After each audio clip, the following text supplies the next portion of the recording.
Hello everyone, welcome back to my YouTube channel. ನಾನು ನಿಮಗೆ ಇವತ್ತಿನ ವಿಡಿಯೋದಲ್ಲಿ ವೆಯ್ಟೆಡ್ ಆ್ಯಾವ್ರೇಜ್ ಕಾಸ್ಟ್ ಆಫ್ ಕ್ಯಾಪಿಟಲ್ನಲ್ಲಿ ಬುಕ್ ವ್ಯಾಲ್ಯೂ, ಮಾರ್ಕೆಟ್ ವ್ಯಾಲ್ಯೂ ಎರಡೆರಡು ಅಮೌಂಟ್ ಕೊಟ್ಟಾಗ ಹೇಗೆ ಪ್ರಾಬ್ಲಮ್ ಮಾಡಬೇಕು ಅನ್ನೋದನ್ನು ಇವತ್ತಿನ ವಿಡಿಯೋದಲ್ಲಿ ತಿಳಿಸ್ಕೊಡ್ತಾ ಇದ್ದೀನಿ.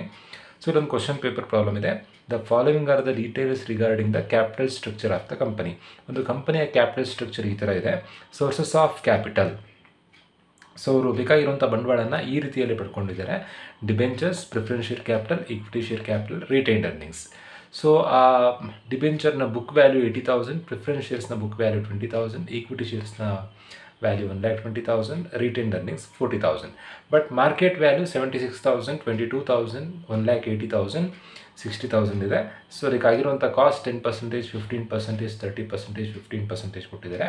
ಸೊ ನೀವು ಈ ಇನ್ಫಾರ್ಮೇಷನನ್ನು ಯೂಸ್ ಮಾಡಿಕೊಂಡು ವೆಯ್ಟೆಡ್ ಆ್ಯಾವ್ರೇಜ್ ಕಾಸ್ಟ್ ಆಫ್ ಕ್ಯಾಪಿಟಲನ್ನು ಫೈಂಡ್ ಔಟ್ ಮಾಡಬೇಕು. ಸೊ ಎರಡು ಸರಿ ಪ್ರಾಬ್ಲಮ್ ಮಾಡಬೇಕು. ಎರಡು ಅಮೌಂಟ್ ಕೊಟ್ಟಿರೋದ್ರಿಂದ ಬುಕ್ ವ್ಯಾಲ್ಯೂನ ಯೂಸ್ ಮಾಡಿಕೊಂಡು ಒಂದ್ಸರಿ weighted average cost of capital ಮಾಡಬೇಕು. ಮಾರ್ಕೆಟ್ ವ್ಯಾಲ್ಯೂನ ಯೂಸ್ ಮಾಡಿಕೊಂಡು ಒಂದ್ಸರಿ weighted average cost of capital ಮಾಡಬೇಕು. ಸೊ ಈ ಎರಡು ಅಮೌಂಟ್ ಕೊಟ್ಟಾಗ ನೀವು ಕ್ವಶನ್ ಪೇಪರಲ್ಲಿ ಗಮನಿಸ್ಬೋದು 10 ಮಾರ್ಕ್ಸಿಗೆ ಕೊಡ್ತಾರೆ. ಸೊ ತುಂಬ ಈಸಿ. ನೀವು ಮಾಮೂಲಿ ಆ್ಯಸ್ ಯೂಶುವಲ್ ಹೇಗೆ ಮಾಡ್ತೀರೋ ಅದೇ ಥರನೇ ಪ್ರಾಬ್ಲಮ್ ಮಾಡೋದು. ಎರಡು ಅಮೌಂಟ್ ಕೊಟ್ಟಾಗ ಎರಡು ಸರಿ ಕ್ಯಾಲ್ಕುಲೇಷನ್ ಮಾಡಿದ್ರೆ ಆಯಿತು. ನೀವು ರೈಟ್ ಸೈಡಲ್ಲಿ ಗಮನಿಸ್ಬೋದು, ನಾನು ಎರಡು ಟೇಬಲ್ ಹಾಕೊಂಡಿದ್ದೀನಿ. ಒಂದ್ಸರಿ ಬುಕ್ ವ್ಯಾಲ್ಯೂಗೆ ಒಂದ್ಸರಿ ಫೈಂಡ್ ಔಟ್ ಮಾಡಬೇಕು, ಮಾರ್ಕೆಟ್ ವ್ಯಾಲ್ಯೂಗೆ ಒಂದ್ಸರಿ ಫೈಂಡ್ ಔಟ್ ಮಾಡಬೇಕು. ಫಸ್ಟ್ ನಾನಿಲ್ಲಿ ಬುಕ್ ವ್ಯಾಲ್ಯೂಗೆ ವೆಯ್ಟೆಡ್ ಆ್ಯಾವ್ರೇಜ್ ಕಾಸ್ಟ್ ಆಫ್ ಕ್ಯಾಪಿಟಲನ್ನು ಫೈಂಡ್ ಔಟ್ ಮಾಡ್ತಾ ಇದ್ದೀನಿ. ಹೆಡ್ಡಿಂಗ್ ಹಾಕೊಂಡಿದ್ದೀನಿ: calculation of weighted average cost of capital by using book value as weights. Sources of fund. ಕ್ವಶನಲ್ಲಿ ಯಾವ್ಯಾವ ಸೋರ್ಸಸ್ ಕೊಟ್ಟಿದ್ದಾರೋ ಆ್ಯಸ್ ಇಟ್ ಈಸ್ ಹಾಗೆ ಬರ್ಕೊಂಡಿದ್ದೀವಿ. Debentures, preference share capital, equity share capital, then retained earnings. So ನಾವೀಗ book value use ಮಾಡ್ಕೊಂಡು weighted average cost of capital find out ಮಾಡ್ತಿರೋದು. So book value ಮಾತ್ರ ಬರ್ಕೊಂಡ್ರೆ ಸಾಕು. ಬುಕ್ ವ್ಯಾಲ್ಯೂ ಎಷ್ಟಿದೆ? 80,000, 20,000, 1,20,000, 40,000. ಸೊ ನಾವು ಅಷ್ಟನ್ನು ಆ್ಯಡ್ ಮಾಡ್ಕೊಳ್ತಾ ಇದ್ದೀನಿ. 80 + 20 + 120 + 40 ಅವಷ್ಟನ್ನು ಆ್ಯಡ್ ಮಾಡಿದಾಗ 2,60,000 ಬರುತ್ತೆ. ಸೊ ನಾನು ಅಮೌಂಟಲ್ಲಿ ಲಾಸ್ಟಲ್ಲಿ ಟೋಟಲ್ ಬರ್ಕೊಳ್ತಾ ಇದ್ದೀನಿ 2,60,000. ದೆನ್ ಕಾಸ್ಟ್ ಹೇಗೆ ಬರ್ಕೊಳ್ಬೇಕು? ಅಂತಂದರೆ ಏನೇ ಪರ್ಸೆಂಟೇಜ್ ಕೊಟ್ಟಿದ್ರು ಡಿವೈಡೆಡ್ ಬೈ 100 ಮಾಡಿ ಬರ್ಕೊಳ್ಬೇಕು.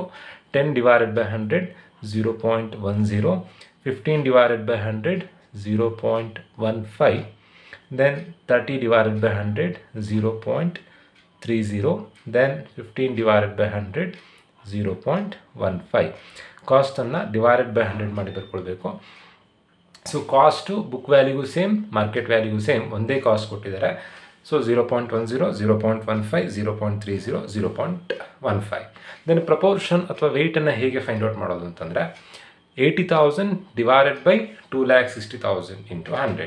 ನೀವು ಬೇಕಾದರೆ ಝೀರೋಸ್ ಬಿಟ್ಟು ಬೇಕಾದರೆ ಡಿವೈಡ್ ಮಾಡ್ಬೋದು, ಅದೇ ಆನ್ಸರೇ ಬರುತ್ತೆ. 80 ಡಿವೈಡೆಡ್ ಬೈ 260 ಇಂಟು 100 ಸೇಮ್ ಆನ್ಸರೇ ಬರುತ್ತೆ. 30.769 ಬರುತ್ತೆ.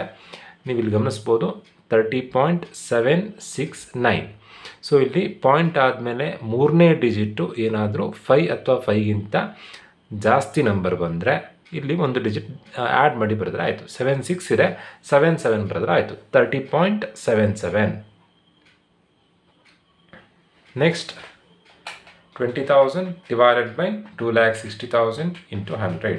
ಸೊ ದ ಆನ್ಸರ್ ಈಸ್ 7.692 ಬರುತ್ತೆ. 7.69. Next 1,20,000 divided by 2,60,000 into 100. So the answer is 46.15.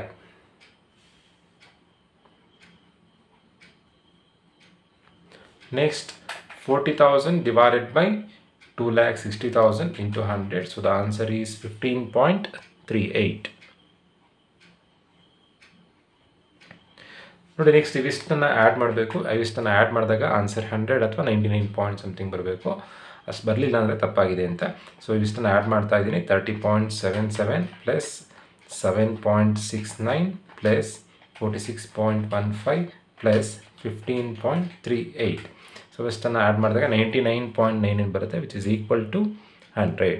So ಇಷ್ಟನ್ನು ಆ್ಯಡ್ ಮಾಡಿದಾಗ 100 ಬರಬೇಕು.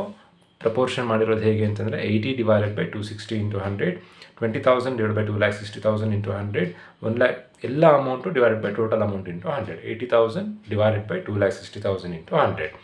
ಸೊ ನಿಮಗೆ ಅಕಸ್ಮಾತ್ ಝೀರೋ ಬಿಟ್ಟು ಬೇಕಾದರೂ ಮಾಡ್ಬೋದು, ಅದೇ ಆನ್ಸರ್ ಬರುತ್ತೆ. 80 divided by 260 into 100, 20 divided by 260 into 100, 120 divided by 260 into 100, 40 divided by 260 into 100. Zeros ಬಿಟ್ಟು ಮಾಡಿದ್ರು ಆನ್ಸರ್ ಅಷ್ಟೇ ಬರುತ್ತೆ. Then weighted average cost of capital ಹೇಗೆ ಫೈಂಡ್ ಔಟ್ ಮಾಡಬೇಕು ಅಂತಂದರೆ ಕಾಸ್ಟ್ ಇಂಟು ಪ್ರಪೋರ್ಷನ್ ಮಲ್ಟಿಪ್ಲೈ ಮಾಡಿದ್ರೆ ಆಯಿತು. ಕಾಸ್ಟ್ ಇಂಟು ವೆಯ್ಟ್, ಕಾಸ್ಟ್ ಇಲ್ಲಿದೆ ವೆಯ್ಟ್ ಇಲ್ಲಿದೆ, ಇವೆರಡನ್ನು ಮಲ್ಟಿಪ್ಲೈ ಮಾಡಿದಾಗ weighted average cost of capital ಬರುತ್ತೆ. ಸೊ 0.10 ಇಂಟು 30.77 ಮಾಡಿದಾಗ ಆನ್ಸರ್ 3.077 ಬರುತ್ತೆ. ನೆಕ್ಸ್ಟ್ 0.15 ಇಂಟು 7.69 ಇವೆರಡನ್ನು ಮಲ್ಟಿಪ್ಲೈ ಮಾಡಿದಾಗ ಆನ್ಸರ್ 1.153 ಬರುತ್ತೆ. ನೆಕ್ಸ್ಟ್ 0.30 ಇಂಟು 46.15 ಮಾಡಿದಾಗ ಆನ್ಸರ್ 13.8 ಬರುತ್ತೆ. ನೆಕ್ಸ್ಟ್ ಲಾಸ್ಟ್ 0.15 ಇಂಟು 15.38 ಮಾಡಿದಾಗ ಆನ್ಸರ್ 2.30 ಬರುತ್ತೆ. ಸೊ ಇಷ್ಟನ್ನು ಆ್ಯಡ್ ಮಾಡಿದಾಗ ಬರುವಂಥ ಆನ್ಸರೇ weighted average cost of capital 3.077 plus 1.153 plus 13.8 plus 2.30. So ಇಷ್ಟನ್ನು ಆ್ಯಡ್ ಮಾಡಿದಾಗ 20.33 ಬರುತ್ತೆ. So the final answer is 20.33%. WACC is 20.33%. So ನಾವೀಗ ಬುಕ್ ವ್ಯಾಲ್ಯೂಗೆ weighted average cost of capital find out ಮಾಡಿ ಆಯಿತು.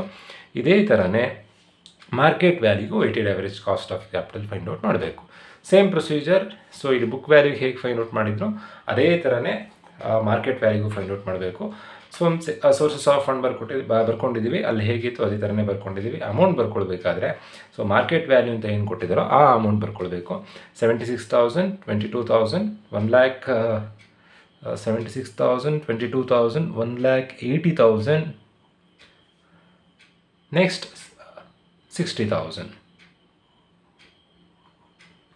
76, 22, 1,80,000, 60,000. ಸೊ ಇವಿಷ್ಟನ್ನು ಆ್ಯಡ್ ಮಾಡಿದಾಗ ಏನು ಅಮೌಂಟ್ ಬರುತ್ತೆ? 76,000 ಪ್ಲಸ್ 22,000 ಪ್ಲಸ್ 1,80,000 ಪ್ಲಸ್ 60,000 ಇವಿಷ್ಟನ್ನು ಆ್ಯಡ್ ಮಾಡಿದಾಗ 3,38,000 ಬರುತ್ತೆ. So next column is cost column. Cost ಕ್ವಶನಲ್ಲಿ ಅವರೇ ಕೊಟ್ಟಿದ್ದಾರೆ. ಸೊ ಆ ಕಾಸ್ಟನ್ನು ಬರ್ಕೊಳ್ಬೇಕಾದ್ರೆ ಸೇಮ್ ಪ್ರೊಸೀಜರ್ ಡಿವೈಡೆಡ್ ಬೈ 100 ಮಾಡಿ ಬರ್ಕೊಳ್ಬೇಕು. 0.10, 0.15, 0.30, 0.15 ಏನೇ ಪರ್ಸೆಂಟೇಜ್ ಕೊಟ್ಟಿರ್ತಾರೋ ಡಿವೈಡೆಡ್ ಬೈ 100 ಮಾಡಿ ಬರ್ಕೊಳ್ಳೋದು. Next column is proportion by weight. Proportion ಹೇಗೆ ಫೈಂಡ್ ಔಟ್ ಮಾಡಬೇಕು? Given amount divided by total amount into 100. ಏನು ಅಮೌಂಟ್ ಕೊಟ್ಟಿದ್ದಾರೆ? 76,000 ಕೊಟ್ಟಿದ್ದಾರೆ, 22,000 ಕೊಟ್ಟಿದ್ದಾರೆ, 1,80,000 ಕೊಟ್ಟಿದ್ದಾರೆ, 60,000 ಕೊಟ್ಟಿದ್ದಾರೆ. ಅವಷ್ಟನ್ನು ಆ್ಯಡ್ ಮಾಡಿದಾಗ 338 ಬಂದಿತ್ತು.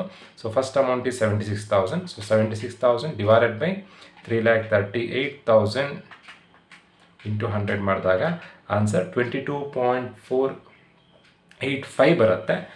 22.485 ಬಂದಿರೋದ್ರಿಂದ ಇಲ್ಲಿ ಮೂರನೇ ನಂಬರ್ 5 ಅಥವಾ 5ಗಿಂತ ಜಾಸ್ತಿ ಇದ್ದರೆ ಒಂದು ನಂಬರ್ ಆ್ಯಡ್ ಮಾಡಿ ಬರೆಯೋದು. 22.48 ಇರೋದನ್ನು 22.49 ಮಾಡಿದರೆ ಆಯಿತು. Next 22,000 divided by 3,38,000 into 100. So the answer is 6.508 ಬರುತ್ತೆ, 6.51. Next 1,80,000 divided by 3,38,000 into 100. So the answer is 53.25.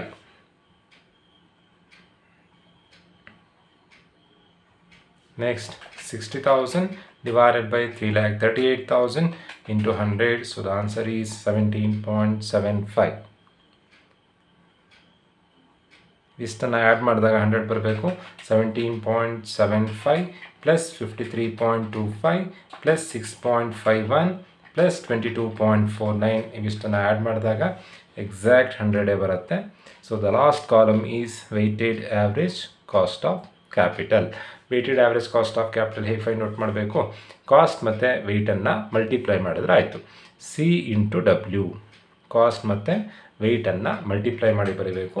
0.10 into 22.49 ಅಂತಂದರೆ ಆನ್ಸರ್ 2.249 ಆಗುತ್ತೆ.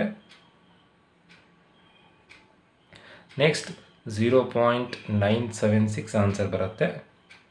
ನೆಕ್ಸ್ಟ್ 15.97 ಆನ್ಸರ್ ಬರುತ್ತೆ. ಲಾಸ್ಟಿಗೆ 2.66 ಆನ್ಸರ್ ಬರುತ್ತೆ. ಆನ್ಸರ್ ಹೇಗೆ ಬಂತು ಮಲ್ಟಿಪ್ಲೈ ಮಾಡಿ ಬರಬೇಕು. 0.15 into 6.51. The answer is 0.976. 0.30 into 53.25. The answer is 15.975. Next 0.15 into 17.75. The answer is 2.6625. So ಇವಿಷ್ಟನ್ನು ಆ್ಯಡ್ ಮಾಡಿದಾಗ ಬರುವಂಥ answer 21.85. So the final answer is weighted average cost of capital is 21.85%. So ನೋಡಿ, ಈ ಥರ ಪ್ರಾಬ್ಲಮನ್ನು 10 ಮಾರ್ಕ್ಸಿಗೆ ಕೇಳ್ತಾರೆ.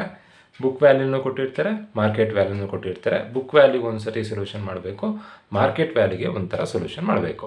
So weighted average cost of ಕ್ಯಾಪಿಟಲ್ನಲ್ಲಿ ಎಲ್ಲ ಥರದ ಪ್ರಾಬ್ಲಮನ್ನು ಮಾಡಿಸಿದ್ದೀನಿ. ಅಮೌಂಟ್ ಕೊಡದೇ ಇದ್ದಾಗ ಹೇಗೆ ಪ್ರಾಬ್ಲಮ್ ಮಾಡಬೇಕು ಅನ್ನೋದನ್ನು ಕೂಡ ಪ್ರೀವಿಯಸ್ ವೀಡಿಯೋದಲ್ಲಿ ಹೇಳಿದ್ದೆ. ಇದರಲ್ಲಿ ಇನ್ನೂ ಒಂದು ಅಡ್ಜಸ್ಟ್ಮೆಂಟ್ ಬರುತ್ತೆ. ಏನು ಅಡ್ಜಸ್ಟ್ಮೆಂಟ್ ಬರುತ್ತೆ ಅಂತಂದರೆ, ಕಾಸ್ಟನ್ನು ಕೊಟ್ಟಿರಲ್ಲ, ಕಾಸ್ಟನ್ನು ನೀವೇ ಫೈಂಡ್ ಔಟ್ ಮಾಡ್ಕೊಳ್ಳೋಕ್ಕಿರುತ್ತೆ. ಡಿಬೆಂಚರ್ ಕಾಸ್ಟನ್ನು, ಪ್ರಿಫರೆನ್ಸ್ ಶೇರ್ ಕ್ಯಾಪಿಟಲ್ ಕಾಸ್ಟನ್ನು, ಇಕ್ವಿಟಿ ಶೇರ್ ಕಾಸ್ಟನ್ನು, ರಿಟೈನ್ಡ್ ಅರ್ನಿಂಗ್ಸ್ ಕಾಸ್ಟನ್ನು ನೀವೇ ಫೈಂಡ್ ಔಟ್ ಮಾಡಿಕೊಂಡು ಆ ನಂತರದಲ್ಲಿ weighted average cost of capital find out ಮಾಡಲಿಕ್ಕಿರುತ್ತೆ. ಸೊ ಆ ಥರ ಪ್ರಾಬ್ಲಮನ್ನು ಹೇಗೆ ಮಾಡಬೇಕು ಅಂತ ಮುಂದಿನ ವೀಡಿಯೋದಲ್ಲಿ ತಿಳಿಸ್ಕೊಡ್ತೀನಿ. ನಿಮಗೆ ಇವತ್ತಿನ ಈ ವಿಡಿಯೋ ಇಷ್ಟ ಆಗಿದ್ದರೆ ನಮ್ಮ ಚಾನಲ್ನ ಸಬ್ಸ್ಕ್ರೈಬ್ ಮಾಡಿ, ನಿಮ್ಮ ಫ್ರೆಂಡ್ಸಿಗೆ ಶೇರ್ ಮಾಡಿ, ಹಾಗೆ ಲೈಕ್ ಮಾಡಿ ಅಂತ ಹೇಳ್ತಾ ಇವತ್ತಿನ ವಿಡಿಯೋ ಮುಗಿಸ್ತಾ ಇದ್ದೀನಿ. Thank you.